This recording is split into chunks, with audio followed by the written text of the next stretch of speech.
Faith-based adoption agencies could lose federal funding if they refuse to allow adoption to same-sex couples.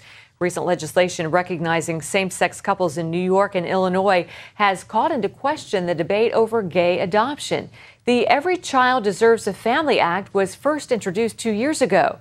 Now, more than 50 members of the Congress have signed onto the legislation. It would deny funding and licensing to any agency that discriminates based on a couple's sexual orientation, gender, or marital status. Chuck Donovan joins us now. He's a senior research fellow at the Heritage Foundation's Devo Center for Religion and Civil Society.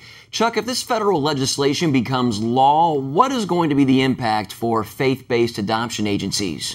Well, I think it'll be devastating across the country. We've already had several jurisdictions, the District of Columbia, Massachusetts, and now Illinois, where sexual orientation non-discrimination laws and civil unions or same-sex marriage laws have resulted in pressures to close or actual closure of adoption agencies that operate on a religious basis because they supposedly discriminate on the basis of either marital status or the same-sex character of a couple. This federal bill would apply the same principle to all of the United States at once. So basically every religious adoption agency in the country that cares about traditional family and marriage will be at risk. Talk a little bit more about what you're seeing play out right now in states that do recognize same-sex couples as having adoption rights. Well, there are a couple of states where the impact hasn't been felt yet, where you do have same-sex marriage, but you have 22 states that have sexual orientation non-discrimination laws. When you put civil unions and a change in the definition of marriage into the mix, lawyers, I would say, and bureaucrats get the idea that they can actually put extreme pressure on these agencies to give up what they are categorizing basically as bigotry. Because it's non-discrimination, it's treated as the equivalent of bigotry.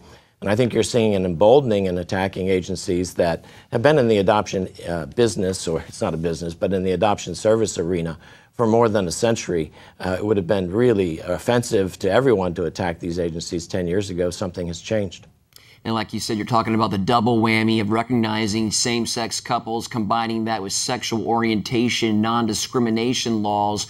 Talk a little bit more about this combination and why it's such a threat for faith-based adoption agencies. Well, the agencies themselves, let's just take the example in Illinois.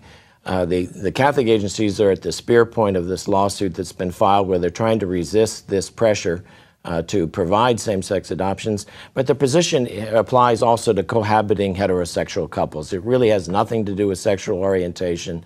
It has to do with their fundamental religious, moral, and also social science-driven beliefs about what's good for children. And it really was indisputable, and I think it still is, that children need both a mother and father to model behaviors, to provide an example how the two sexes cooperate, which is still how we make children in the United States today. So we have an extraordinary and unprecedented situation, but we have a buildup in these non-discrimination laws. It's going to basically a strong pressure point. Okay. Chuck Donovan, thanks for being with us. Thank you.